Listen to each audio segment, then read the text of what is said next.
Sejam bem-vindos, bem-vindas, queridos e amados alunos do curso Mater Dei de Teologia Bíblico-Doutrinal. Agora nós estamos iniciando a 7ª aula desse 14º módulo, que é o 8º bloco de todo o arco histórico da Igreja. Estamos estudando a história da Igreja. E nós vamos estudar, em continuação da aula passada, nós iremos pegar parte do século XX até o século XXI. Vamos pedir a Deus as luzes necessárias para o entendimento dessas aulas, dessas informações, que ajude a nossa salvação, na nossa conversão, na nossa vivência cristã. Em nome do Pai, do Filho e do Espírito Santo. Amém. Senhor Deus, fazei que nós, vossos filhos, que buscamos conhecer mais os vossos ensinamentos, cresçamos na nossa fé e no vosso conhecimento, para que possamos adorar-vos e amar-vos como vós mereceis. Por nosso Senhor Jesus Cristo, vosso Filho, na unidade do Espírito Santo. Amém. Em nome do Pai, do Filho e do Espírito Santo. Amém.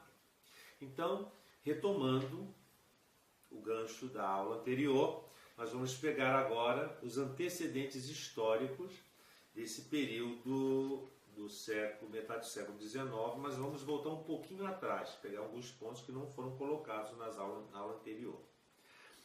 Então, as etapas desse processo histórico remontam ao pontificado de Pio X, no início do século XX, como nós vimos, com a pesquisa aprofundada sobre a história dos concílios. Contudo, em 1913, o Papa determinou que a renovada congregação do Santo Ofício deveria assumir o adjetivo Suprema. No início do século XX, a Igreja colocou nas mãos do Papa a direção desse organismo burocrático centralizador que procurava e condenar os erros. Esse gesto foi uma antecipação dos estados ideológicos ou um passo na redução radical do pluralismo, da diversidade sob o pretexto de erro. O Papa ele teve uma visão profética sobre a questão dos erros que estavam afligindo a Igreja. Ele cria uma instituição que centralizava todas aquelas discussões onde ele poderia dar uma resposta mais incisiva. Numa linha intermediária de grande importância histórica para a compreensão da modernidade do evento conciliar, situa-se o pontificado de Bento XV, de 1914 a 1922. O Papa envolveu-se nas questões relativas à Primeira Guerra Mundial, mas sem sucesso. O caos global dessa guerra, de 1914 a 1918, tornou evidente que os principais valores da modernidade estavam em crise. A absolutização da razão, do progresso, da nação e da indústria. A total crença na razão, no progresso, no nacionalismo, no capitalismo e no socialismo fracassaram. A Europa estava pagando um preço alto com os movimentos reacionários do fascismo, do nazismo e do comunismo.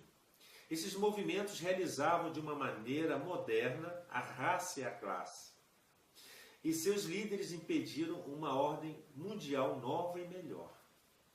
A Primeira Guerra Mundial colocou em marcha a Revolução Global, que se tornaria explícita após a Segunda Guerra Mundial, ou seja, a mudança do paradigma eurocêntrico da modernidade, que tinha uma marca colonialista, imperialista e capitalista. O novo paradigma que começou a se desenvolver da pós-modernidade seria global, policêntrico e de orientação ecumênica.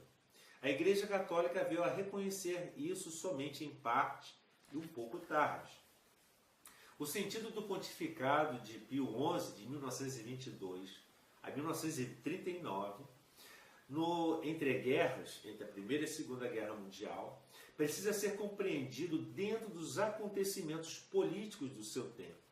Uma humanidade oprimida pelo totalitarismo gerado pela sociedade de massa, as profundas diferenças ideológicas que tornaram particularmente dura a guerra civil, os valores cristãos e a Igreja hostilizada e perseguida, o desenrolar do pontificado de Pio XI acontece durante a dramaticidade de grandes eventos que marcam o mundo contemporâneo: o fascismo, o nazismo e o totalitarismo stalinista. Todo esse contexto justificava, de certo modo, sua política concordatária, realizada na Itália através dos Pactos Lateranenses de 1929, como o Tratado de Latrão.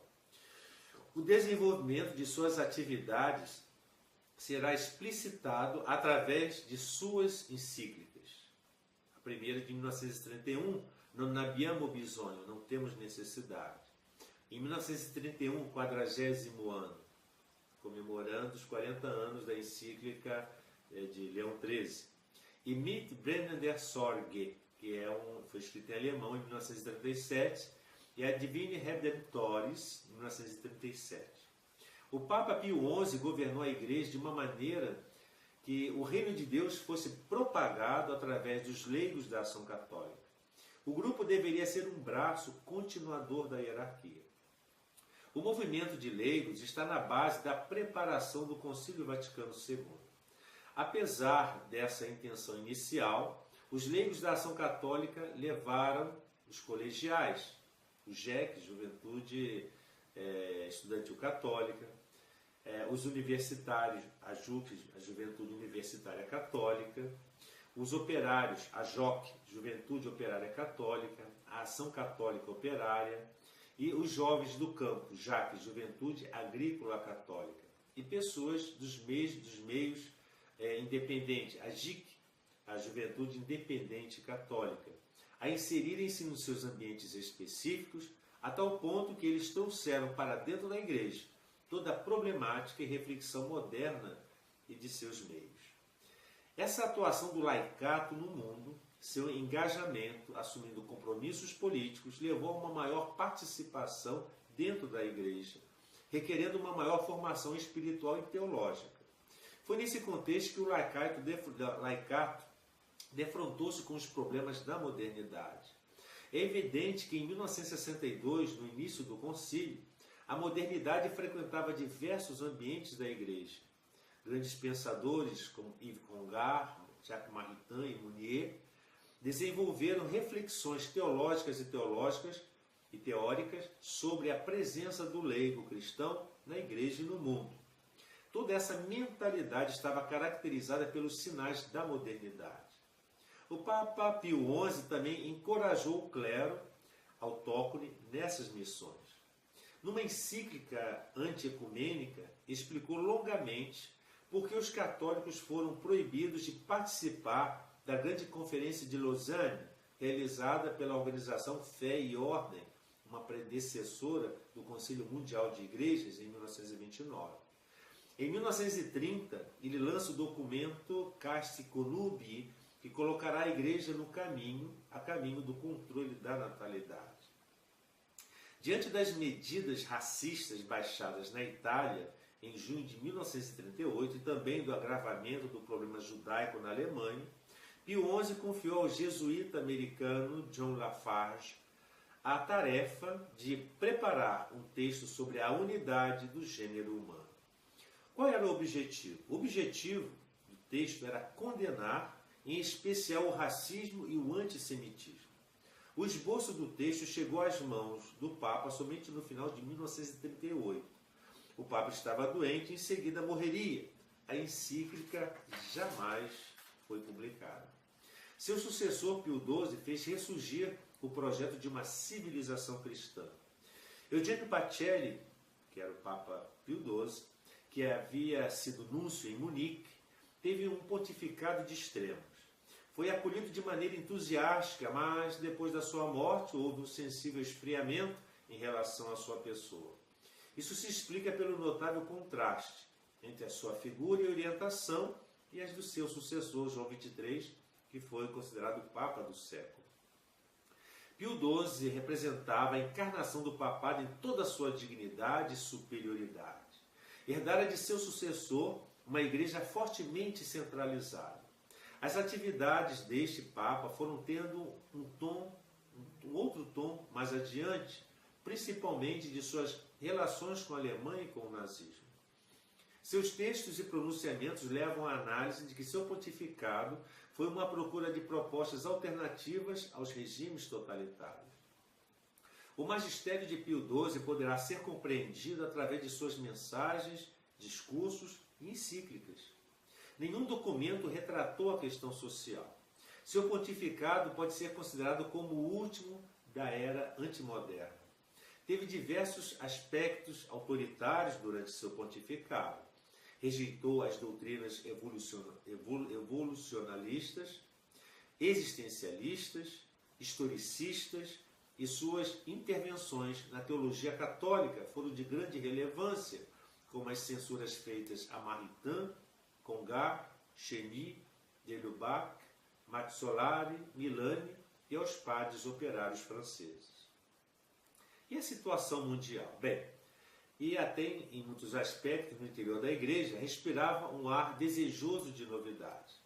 Pio XII via de forma positiva as reformas, mas sua atitude tendia para uma prudência exagerada.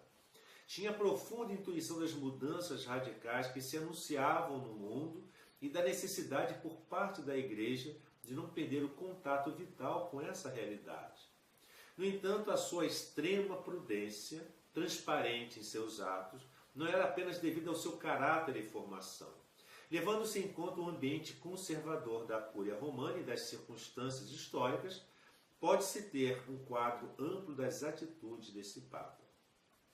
Sua preocupação cada vez maior com uma igreja envolvida no mundo de agitações e tensões explica em parte porque Pio XII começou a centralizar o seu governo em suas mãos. Pacelli via na exposição da doutrina da igreja, em face dos muitos problemas do mundo moderno, sua missão mais importante. Publicou grande número de encíclicas. As principais foram a Mystici Corporis, de 1950, e a Humani Generis, de 1950 também. A primeira trata da identidade e do ordenamento da igreja, com franco combate à nova teologia, a Nouvelle Théologie. A segunda determina a posição do pontífice a respeito da moderna teoria evolucionista, contendo recusa a algumas hipóteses da escola de Teilhard de Chardin. Suas encíclicas, em geral, têm um tom suave e se destacam pela ausência de condenações pessoais. Uma especial atenção dispensou a questão sobre Maria. Em 1950, proclamou o dogma da Assunção de Nossa Senhora. As questões relativas ao mundo teológico tornaram-se muito tempo prejudicando outras atividades. A influência retrógrada da Cúria Romana funcionou praticamente durante quase todo o seu pontificado.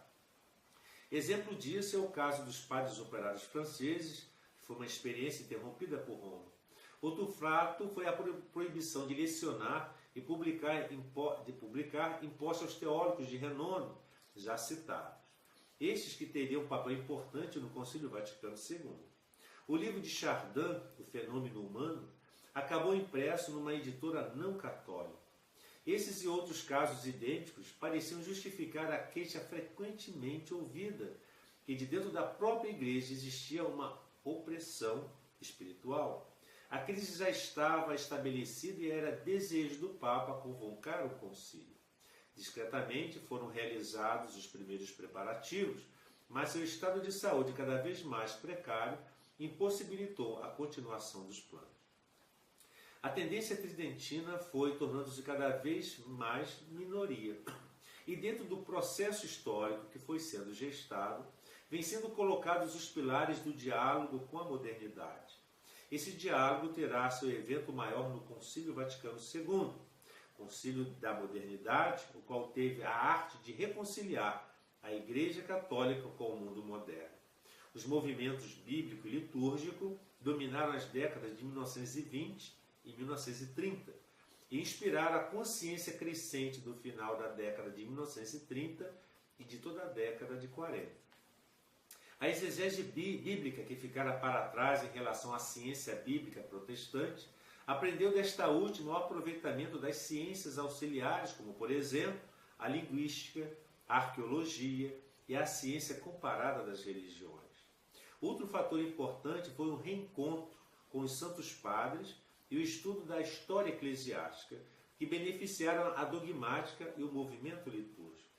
A influência do pensamento medieval de Santo Tomás de Aquino deram lugar a a um diálogo com o existencialismo moderno e a filosofia fenomenológica. O jesuíta francês Pierre Teilhard de Chardin, nascido em 1831 e falecido em 1855, empreendeu uma tentativa inédita de conciliar fé e ciência.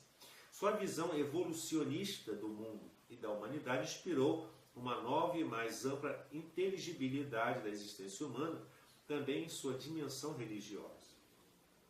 Em outubro de 1858, faleceu Pio XII, depois de uma longa enfermidade. O conclave, que se reuniu no mesmo mês, elegeu o patriarca de Veneza, o cardeal Angelo Roncalli, que adotou o nome de João XXIII.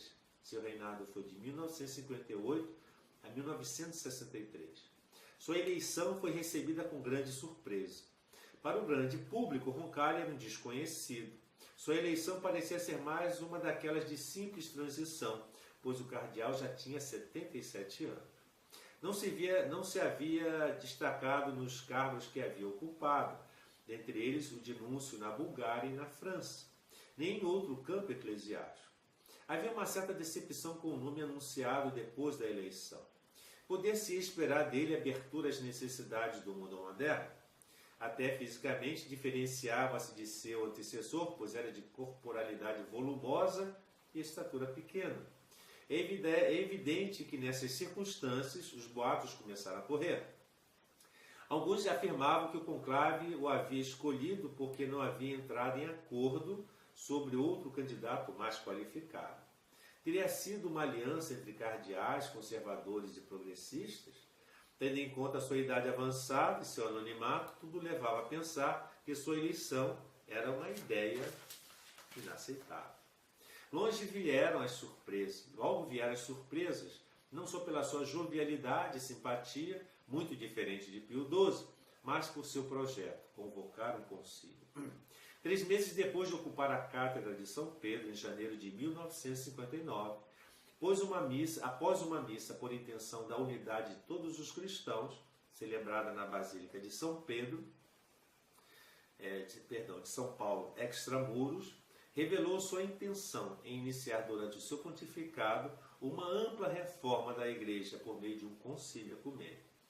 Os cardeais Lercaro e Montini manifestaram preocupação. Apesar do desejo de realizar um concílio para concluir os trabalhos do Vaticano I, não existia de fato tal vontade na Cúria Romana.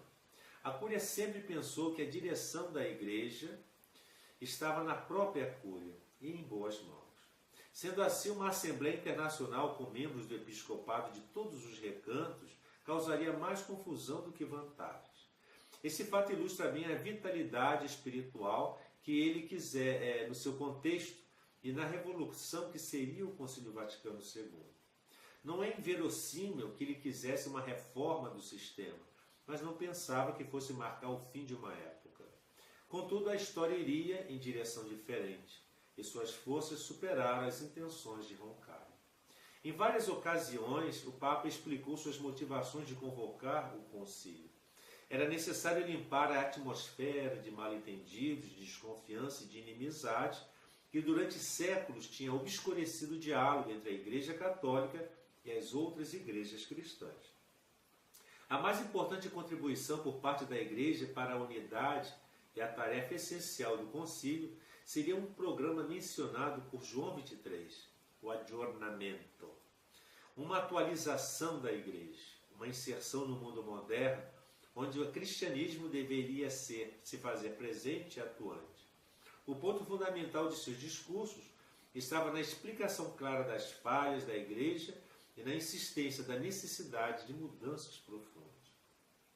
Ao contrário de outros eclesiásticos do passado e do seu próprio tempo, não havia no reconhecimento das limitações e lacunas da Igreja um sinal de fraqueza, mas sim de força. No decorrer do pontificado, aconteceram outros acontecimentos marcantes para a modernidade. Deixou de nomear só cardeais italianos ou europeus e alargou o seu colégio cardinalício com a nomeação de um negro, um filipino e um japonês. Iniciou contatos ecumênicos com o arcebispo anglicano da Cantuária, com o monge protestante de Thésée, Roger Schultz, e com o patriarca ortodoxo Antenágoras. No aniversário de 80 anos do líder soviético Khrushchev, envia-lhe telegrama de felicitações, criando um vínculo de relações com o mundo comunista. Tempos depois, recebeu Alexei Adjubey, diretor do Svetsia e membro do Comitê Central do Partido Comunista Soviético. Mas seria uma grande ingenuidade histórica concluir que todo o seu pontificado foi inovador. Em diversos âmbitos permanecia restrito a questões conservadoras. É necessário observar que as possibilidades surgidas nesse pontificado foram agarradas e transformadas num grande diálogo com a modernidade. Esses passos continuaram, como se observar a seguir, na propagação para o evento conciliar. João XXIII antecipou inúmeras vezes a data da abertura do concílio. Inicialmente marcado para 1963, foi aberto de fato a 11 de outubro de 1962. Uma atenção especial foi dada às igrejas cristãs. Fundou-se o Secretariado para a Unidade dos Cristãos. O organismo inicialmente foi dirigido pelo cardeal alemão Agostinho Bera. Esse órgão ecumênico se tornou um dos elementos mais dinâmicos da Curia Romana. Uma de suas maiores tarefas foi estabelecer conversações que deveriam levar a uma representação oficial de todas as igrejas cristãs ao concílio. Elas já haviam sido convidadas para o Vaticano I, mas, na época, o convite exigia o reconhecimento, por parte dessas igrejas, de seu erro e a necessidade de voltarem ao seio da Igreja-mãe. Agora, o Concílio Vaticano II. Bem, o Concílio Vaticano II foi o 21º Concílio Ecumênico da Igreja Católica. Foi convocado no dia 25 de dezembro de 1961, através da bula papal Humanae Salutis, pelo Papa João XXIII. Este mesmo Papa inaugurou, a ritmo extraordinário, no dia 11 de outubro de 1962. O concílio, realizado em 4 sessões, só terminou no dia 8 de dezembro de 1965, já sob o papado de Paulo VI. Quais foram os antecedentes históricos? Bem, vamos remontar lá de trás. Da Revolução Francesa ao início do século XX, passando por todo o século XIX, a Igreja Católica foi sendo perseguida, difamada, dessacralizada e desacreditada pelos liberais, pelos comunistas e socialistas e pelos radicais ateus. A Igreja, por outro lado, vendo tudo isso acontecer, condenou por isso as novas correntes filosóficas agnósticas e subjetivistas que estão associadas à heresia modernista. Esta heresia foi fortemente condenada pelos papas Gregório XVI, que reinou de 1831 a 1846, Pio IX, de 1846 a 1878, e por São Pio X, de 1903 a 1914. Essa atitude reacionária foi também o espírito do Concílio Vaticano I, que definiu o dogma da infalibilidade papal. Por outro lado, floresceram também na Igreja tentativas de adaptação ao mundo moderno, através, como por exemplo, da atitude de vários leigos católicos no campo político e social. Destaca-se Frederic Antoine Ozanam, fundador da Sociedade de São Vicente de Paulo, da publicação da encíclica Rerum Novarum, em 1890, pelo Papa Leão XIII, que defendia os direitos dos trabalhadores, da criação da Ação Católica, em 1922, pelo Papa Pio XI, e da perda gradual de popularidade da escolástica e do consequente aparecimento da Nouvelle Théologie, que é diferente do modernismo. Este movimento teológico do início do século XX, que é apoiado por alguns setores eclesiásticos, defendia principalmente a valorização da leitura das Sagradas Escrituras, que foi também um dos temas da encíclica Divino Afflante Spiritu do Papa Pio XII, e uma volta às fontes através do estudo da Bíblia e das obras patrísticas. Os defensores mais ilustres da Nouvelle Théologie foram os progressistas Karl Rahner, John Courtney Murray, Yves Congar, Joseph Ratzinger e Henri de Lubac. Teilhard de Chardin e Jacques Maritain também defenderam uma maior abertura da Igreja. Ao mesmo tempo, principalmente depois da Segunda Guerra Mundial, de 1939 a 1945, A Cúria Romana encontrava-se em franco processo de estagnação e vários dos seus elementos mais tradicionais condenaram as novas tendências teológicas mais progressistas. Em 1950, o Papa Pio XII, na sua encíclica Humani Generis, chegou mesmo a alertar para os possíveis desvios neomodernistas da Nouvelle Teologia. Enquanto tudo isso aconteça, os bispos de todo o mundo tiveram que enfrentar novos problemas originados por drásticas mudanças políticas, sociais, econômicas e tecnológico-científicas. É neste ambiente paradoxal, quer ao nível interno, quer ao nível externo da Igreja, que muitos católicos sentiram a necessidade de a Igreja encontrar uma nova postura para enfrentar o mundo moderno. E é também neste ambiente que o Papa João XXIII sentiu a necessidade urgente de convocar o Concílio Vaticano II. Aliás, a ideia de um concílio já havia sido pensada por Pio XI e mesmo por Pio XII, mas sem grandes sucessos em sua realização. João XXIII, temendo um novo desastre, como foi a Reforma Protestante, decidiu realizar este concílio a todo custo. Esta sua intenção foi anunciada por ele no dia 25 de janeiro de 1959, causando uma grande surpresa dentro da Cúria Romana e até dentro da Igreja Católica. Em junho de 1960, através do motu próprio Superno Dei Nutu, teve oficialmente início a preparação do concílio. Passado apenas um ano, Natal de 1961, João XXIII convocou oficialmente o concílio para o ano seguinte, em 62, através da bula papal Humani Salutis. Esta convocação era uma decisão totalmente pessoal do Papa, contrariando as opiniões de alguns cardeais que pretendiam seu adiamento, em vista de uma melhor preparação. E quais foram os objetivos do Concílio Vaticano II? Bem, o objetivo do Concílio Vaticano II é discutir a ação da Igreja nos tempos atuais, ou seja, sua finalidade é promover o incremento da fé católica e uma saudável renovação dos costumes do povo cristão e adaptar a disciplina eclesiástica às condições do nosso tempo e do mundo moderno. Por outras palavras, o concílio pretende o adornamento, ou seja, a atualização e abertura da Igreja. O Papa João XXIII imaginava o concílio como um novo Pentecostes, uma grande experiência espiritual que reconstituiria a Igreja Católica não apenas como instituição, mas sim como um movimento evangélico dinâmico e uma conversa aberta entre os bispos de todo o mundo sobre como renovar o catolicismo como estilo de vida inevitável e vital. Por esta razão, ao contrário dos concílios ecumênicos anteriores, preocupados mais em condenar heresias e em definir verdades de fé e de moral, o Concílio Vaticano II teve como orientação fundamental a procura de um papel mais participativo para a fé católica na sociedade, com atenção para os problemas sociais e econômicos. Aliás, o próprio Papa João XXIII teve o cuidado de mencionar a diferença e a especificidade desse concílio. Abre aspas. A Igreja sempre se opôs a erros, muitas vezes até os condenou com maior severidade.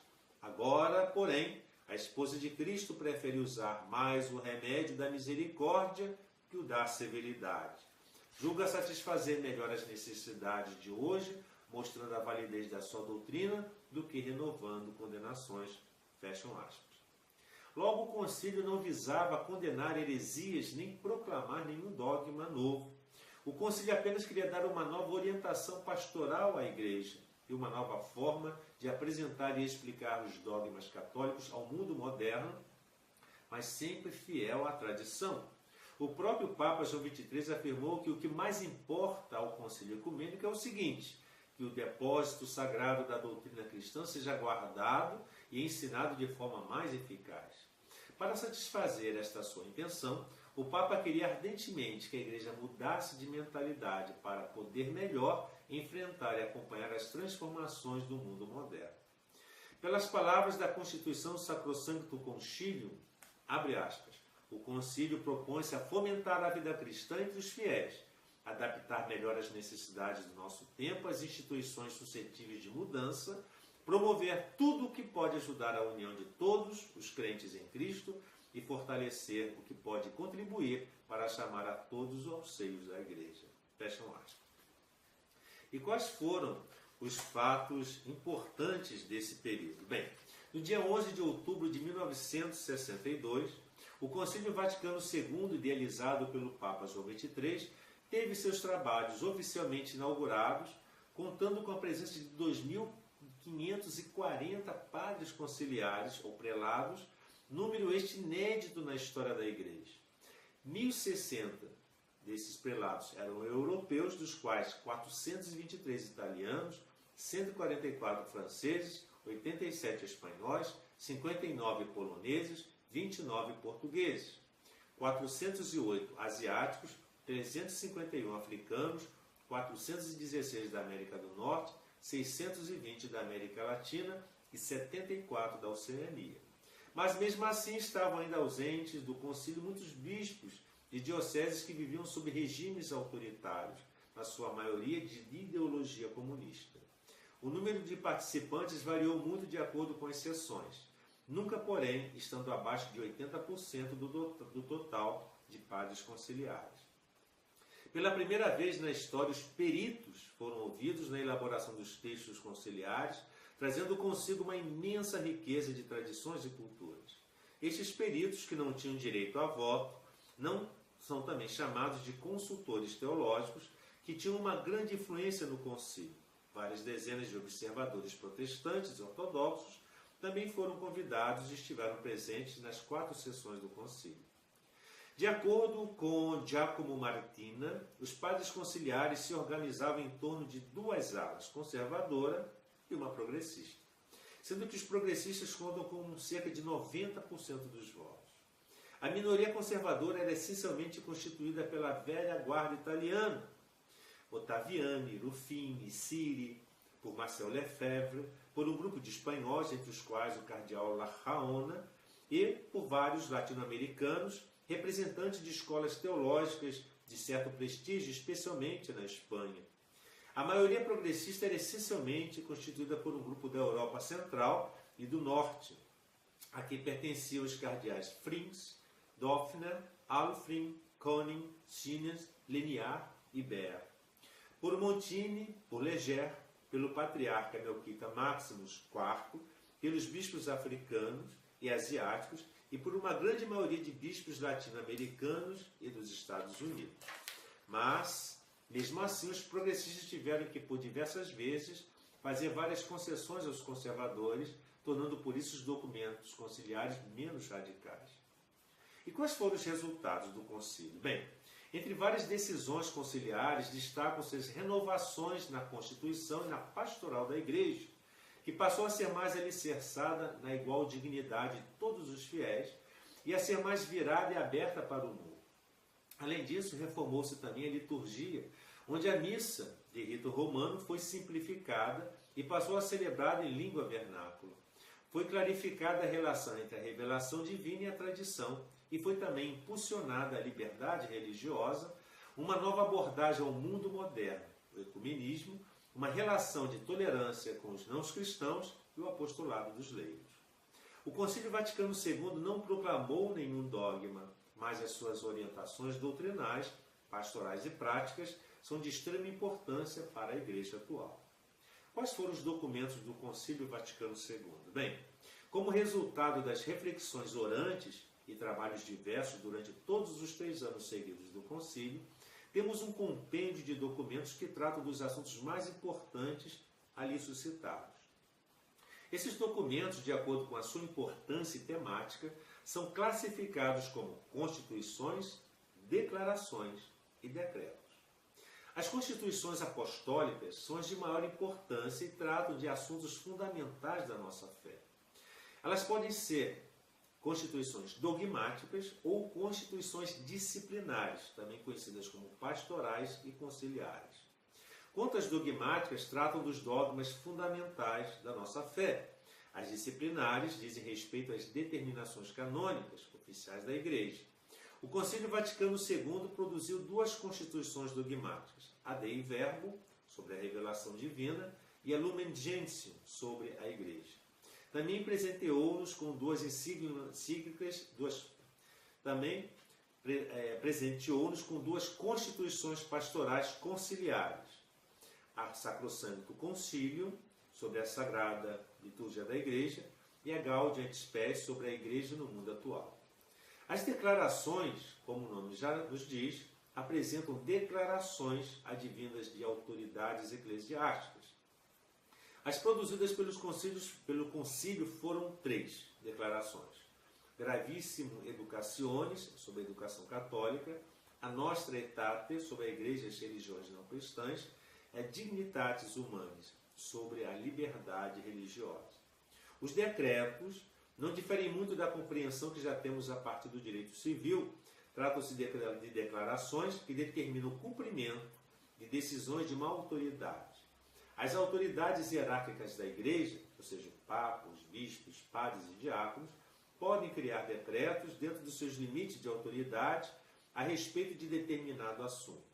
Neste caso, temos decretos conciliares, porque foram produzidos pelo concílio e receberam a assinatura do Papa.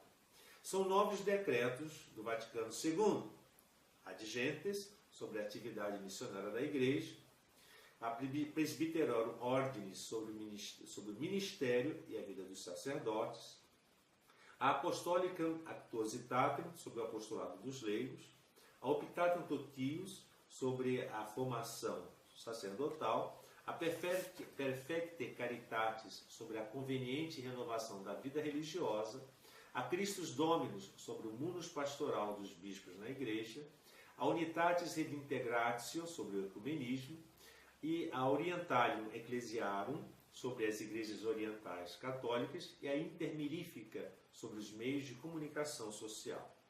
Como todos os documentos da Igreja, os textos originais do Concílio Vaticano II estão em língua latina e são identificados pelas 2 ou 3 primeiras palavras latinas que iniciam o documento. Por exemplo, Lumen Gentium, ou seja, a luz dos povos. Daí decorre o recurso de que qualquer dúvida ou incompreensão a respeito do texto e conteúdo dos documentos sejam sanadas através de seus originais em língua latina. E aqui então terminamos todo o arco histórico da Igreja, desde o início até o século XXI.